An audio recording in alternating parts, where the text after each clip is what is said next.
Spiritual warfare को हम कैसे डिफाइन करते हैं? रूहानी जंग आखिर है क्या? Thank you so much. खुदा आपको बरकत दे MGTV के प्लेटफॉर्म को और सब सुनने वालों को खुदा का फजल हमेशा दस्तयाब रहे। एक बड़ा ही ज़रूरी टॉपिक एक बार फिर से खुदा के फजल से डिस्कस हो रहा है और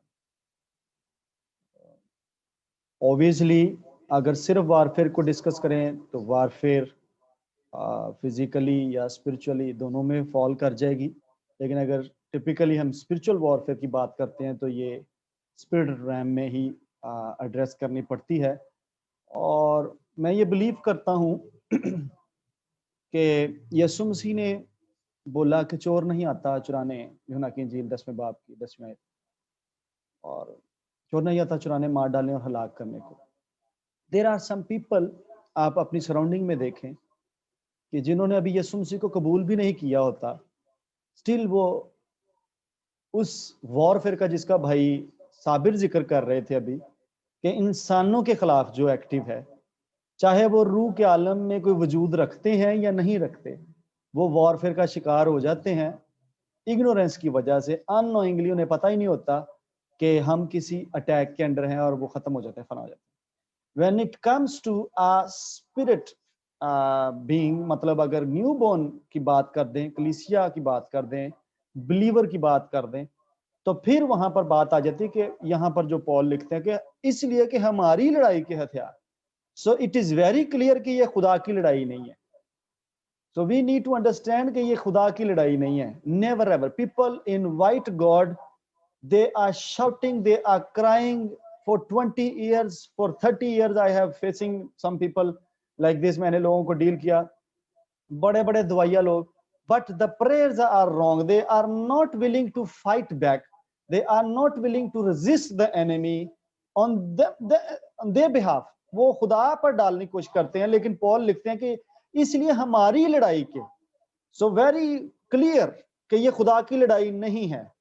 This is a warfare, spiritual warfare, जो मेरी और सेटन की है, जो मेरी और किंगडम ऑफ डार्कनेस की है। First of all we need to receive this inside us, कि जब मैं इसे अपनी समझ के लड़ूं, अपनी समझूं, then it becomes a spiritual warfare. Otherwise तो वो फिर राह फरार है। और मैं एक बुक पढ़ रहा था और वहां पर लिखा हुआ था, जो भाई साबर भी बोल रहे थे, कि there is no escape from spiritual warfare, either you fight and win or you run and die। so ईमानदार, there is no way to run and to escape from this spiritual warfare, never ever try। ना खुदा को involve करें। खुदा को involve करने से मतलब ये नहीं है कि वो बात लिखी हुई है कि पास खुदा के ताबे हो जाओ और खुदा के सब हथियार पहन लो और कुदरत में मजबूत बनो, वो और बात है।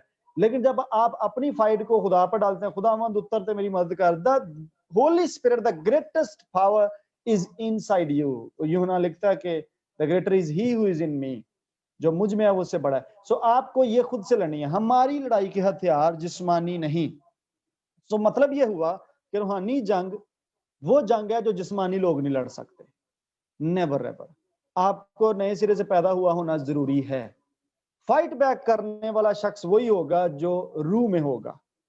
जिस्मानी लोग सिर्फ उसका शिकार होंगे इस जंग का, वो फाइट बैक नहीं कर सकेंगे। लेकिन हमारे पास एज है कि हम फाइट बैक करेंगे। और आगे लिखा है, बल्कि खुदा के नजदीक कलों को ढा देने के लायक। इट्स मीन हमें इसमें डायमेंशंस भी सीखनी है कि डेवल ही हैज, क्या उसको कहें इंग्लिश में, क्या कहेंगे कलों को, कि उनके फोर्ट्स होते हैं, उनके स्ट्रॉन्ग होल्ड्स, जेन्युइन जो वर्ड है that is called the strong holds होते हैं उनके। और हमें मुख्तलिफ डायमेंशन है डार्कनेस की, किंगडम ऑफ डार्कनेस की। और ऑब्वियसली सम टाइम ये अलाउड होती है। आप दुआ कर रहे हैं प्रमोशन के लिए, खुदा को कह रहे हैं खुदावंद मैनू बदा, देन गॉड अलाउज दिस। आप पढ़ें तो लिखा है कि रूह यीशु को जंगल में ले गया।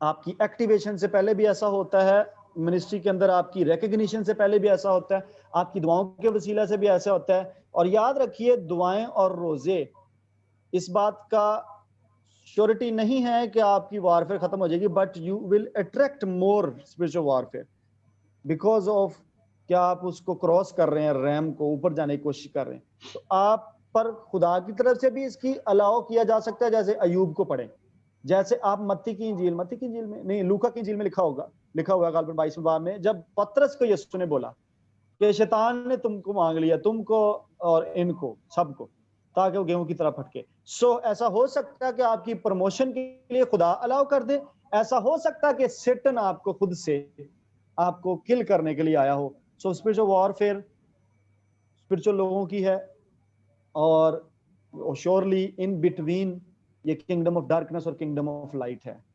For me it is a की फॉर प्रमोशन। God bless.